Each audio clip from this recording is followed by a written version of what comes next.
अस्सलाम वालेकुम YouTube, welcome to बिबली boot. आज मैं आपके लिए एक बहुत ही इंटरेस्टिंग सा टॉपिक लेकर आ गया हूँ और वो इंटरेस्टिंग टॉपिक है how to improve your communication skills. कि आप अपने कम्युनिकेशन स्किल्स को किस तरह से इम्प्रूव कर सकते हैं। आप गुफ्तगू में, रोज़मर्रा की गुफ्तगू में या फिर किसी भी तरह की कम्युनिकेशन हो, उसमें आप इफेक्टिव कम्युनिकेशन कैसे कर सकते हैं, इफेक्टिवली कम्युनिकेट किस तरह से कर सकते हैं।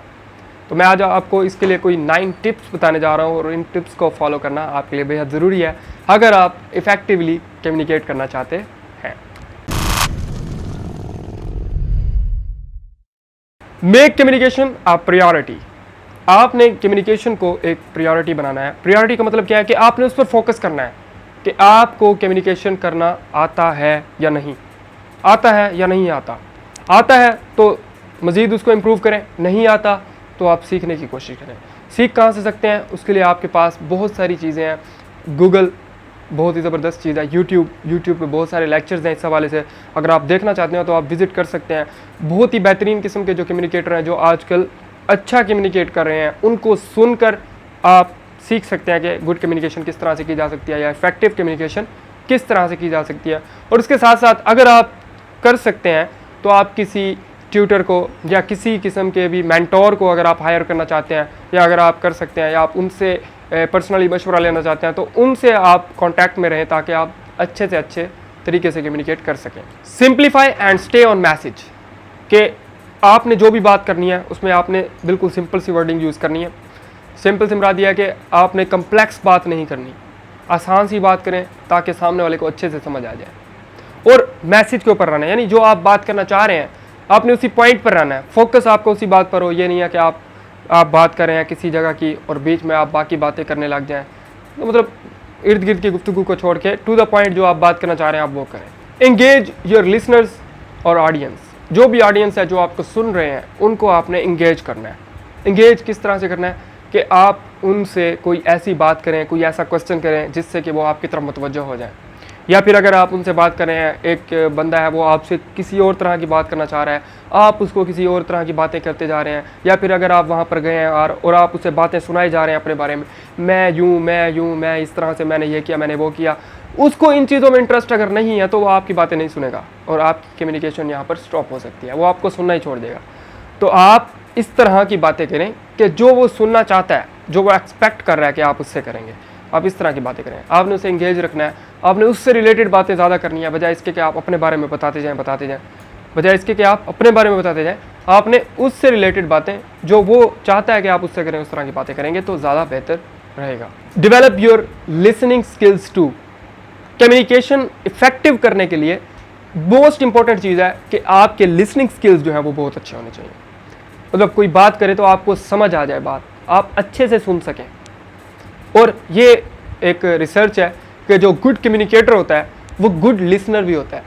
यानी कि जो बंदा अच्छा कम्युनिकेट करता है उसमें ज़रूरी ये क्वालिटी होती है कि वो अच्छा सुनता भी है, उसको समझ भी सही तरीके से आता है। हमारे यहाँ क्या होता है कि एक बंदा बात कर रहा है, हम उसकी तरफ गौर ही नहीं कर रहे, हम अपना लगे हुए हैं और बाद में अचानक से हमने बात उसकी बातों को सुने बगैर ही हम जवाब देते रहते हैं। इस तरह से क्या होता है, कम्युनिकेशन गैप आता है, तो वो सामने वाला आपकी बातों को इंटरेस्ट नहीं लेकर सुनता। Make sure that you are understood.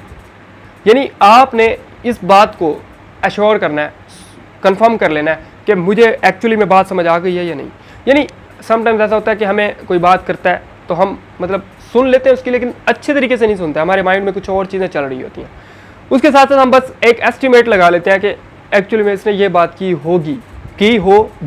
Confirm नहीं होता कि यही बात की है, हम सोचते हैं बस की होगी, तो हम वही बात क्या करते हैं, आगे से उसका जवाब दे देते हैं। लेकिन बाद में समटाइम्स ऐसा होता है कि पता चलता है कि ये बात नहीं थी। तो इसीलिए कि आपने एस्टिमेट नहीं लगाना, अंदाज़ा नहीं लगाना, बल्कि आपने एक्चुअली में उस चीज़ की तरफ सुनना है कि एक्चुअली में वो क्या कह रहा है, जो वो बात कर रहा है उसको अच्छे तरीके से सुनना और समझना मोस्ट इंपॉर्टेंट है। Take time to respond. मतलब क्या कि आपने एक बात सुनी, आपको समझ आ गई, अब आपने अपने माइंड पर थोड़ी देर के लिए सोचना है माइंड में कि आप एक्चुअली में बात करना क्या चाह रहे हैं, यानी आपने इसका जवाब क्या देना है। सोच समझ कर, जैसे हम कहते हैं ना कि जो भी बोलना चाहिए सोच समझ कर बोलना चाहिए, वही चीज़ एक्चुअली कि आपने वो बात सुनी और उसके रिजल्ट में आप जो बात कहना चाह रहे हैं एग्जैक्टली वही बात कहने के लिए आपको थोड़ी देर सोचना चाहिए कि आप मतलब यही कहना चाह रहे हैं या कुछ और कहना चाह रहे हैं। समटाइम्स ये होता है कि अब आप बैठे होते हैं और कोई क्वेश्चन करता है आपसे आप बगैर सोचे समझे जवाब दे देते हैं, बाद में पता चलता है कि एक्चुअली में ये सवाल था ही नहीं, सवाल तो कुछ और था। तो इससे बेहतर है कि इस तरह की सिचुएशन से बचने के लिए आप पहले गौर से सुने, उसके बाद आप क्या करें, जो आप कहना चाह रहे हैं माइंड में थिंक करने के बाद आप वो जवाब दे दें। Body language is important. How, किस तरह से? क्या मैं आज आपको बताने जा रहा हूँ कि आप किस तरह से अपने स्किल्स को इम्प्रूव कर सकते हैं। आपको चाहिए कि आप अपने लिसनिंग स्किल्स इम्प्रूव करें। आपको मज़ा आ रहा है मेरी बात सुन के? ऐसे लग रहा था जैसे कोई मैं पता नहीं क्या कह रहा हूँ। Body language is most important.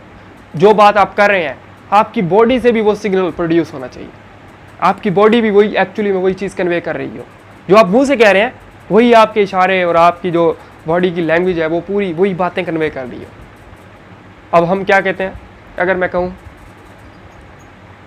मुझे तुम पे बहुत गुस्सा आ रहा है, कुछ मज़ा आया बात में? नहीं आया। मुझे तुम पे बहुत गुस्सा आ रहा है, देखो मेरे फेशियल एक्सप्रेशंस, बॉडी जब ये चीज़ें मैच करती हैं उससे, तो तब जाकर कहीं बात बनती है।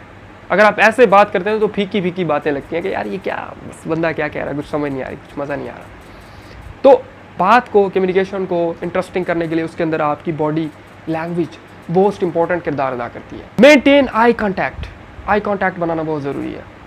अब जैसे ऑडियंस मेरी वहाँ पे है, मैं यहाँ पे देखी, हाँ तो मैं आपको पढ़ा रहा हूँ कि आप किस तरह से अपने कम्युनिकेशन स्किल्स इंप्रूव कर सकते हैं। क्या यार, मतलब ऑडियंस को जब आप नहीं देखते तो उसको लगता है कि मेरी तरफ ना इंटरेस्ट नहीं है इस बंदे का, यानी कम्युनिकेटर मुझे कुछ नहीं समझ रहा, ऑडियंस इसके नज़दीक कुछ भी नहीं है। ये बात आप इस तरह से समझ सकते हैं, क्लासरूम में आप बैठे होते हैं और टीचर क्या है कि वो टीचर एक ही जो CR है उसको ही घूरे जा रहा है, उसको ही घूर घूर के, जो ज़्यादा पढ़ता है उसको ही घूर घूर के बताया जा रहा है कि ये चीज़ यूँ है बेटा, ये चीज़ यूँ है, ये यूँ है, इसको यूँ कर सकते हैं, इसको यूँ। अब बाकी जो बच्चे बैठे होते हैं बेचारे हमारे जैसे बैक बेंचर्स, वो क्या करते हैं, वो कहते हैं यार इसको तो वैसे इंटरेस्ट नहीं है, हमें वैसे खुद को भी नहीं है। वो आराम से एक साइड में होकर बैठ जाते हैं, सुकून से अपने काम करने लगते हैं। जो वो कोई PUBG खेल रहा है, कोई क्या कर रहा है, हर कोई अपने काम में मस्त हो जाता है। रीज़न क्या है कि आई कॉन्टैक्ट नहीं है। जब आप किसी के साथ आई कॉन्टैक्ट बनाते हैं तो एक्चुअली में उस बंदे को लगता है कि ये बंदा मुझे इंपॉर्टेंस दे रहा है, अहमियत दे रहा है, मुझसे बात करना चाह रहा है। तब आप अटेंटिवली उसकी तरफ सुनते हैं, उसकी बातों को एब्जॉर्ब करते हैं अपने ब्रेन के अंदर। तो ये मोस्ट इंपॉर्टेंट चीज़ है। लास्ट है जी, रिस्पेक्ट योर ऑडियंस। कि जो भी ऑडियंस है आपकी, जो आपको सुन रहे हैं, उनको इज्जत देना मोस्ट इंपॉर्टेंट है। अब इज्जत किस उसमें कि आप कोई बात कर रहे हैं, आपके ओपिनियन में वो बात ऐसे है, तो अगर किसी और का ओपिनियन डिफरेंट है तो आपका हक बनता है कि आप उसको रिस्पेक्ट दें। ये नहीं है कि आप कहेंगे तुम गलत हो, नहीं, ऐसा हम नहीं कह सकते। तुम क्यों गलत हो सकता है मैं जो बात कर रहा हूँ मैं खुद गलत कह रहा हूँ, ये भी तो हो सकता है ना। तो इंपॉर्टेंस देना, आपका ओपिनियन वेल एंड गुड होगा, अच्छा होगा, लेकिन आप दूसरे के ओपिनियन को गलत ना कहें।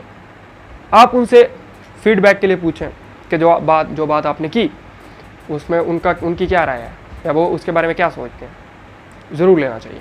जब आप ऑडियंस से कोई क्वेश्चन करते हैं या उनसे फीडबैक के बारे में पूछते हैं या उनसे किसी भी किस्म से आप कोई सवाल करते हैं, कोई बात करते हैं उनसे, तो उनको लगता है कि हाँ ये हमको ना चाह रहा है कि हम भी इस बात में मिलजुल कर हिस्सा लें, तब जाकर ऑडियंस इंटरैक्ट होती है। जब ऑडियंस इंटरैक्ट होती है तो इफेक्टिव कम्युनिकेशन होने से कोई नहीं रोक सकता। मिलते हैं अपनी नेक्स्ट वीडियो में, तब तक के लिए अल्लाह हाफिज़। चैनल को सब्सक्राइब करना मत भूलें, बेल आइकन को प्रेस कर दें ताकि आपको हमारी नई से नई वीडियो का नोटिफिकेशन मिलता रहे। Thank you so much.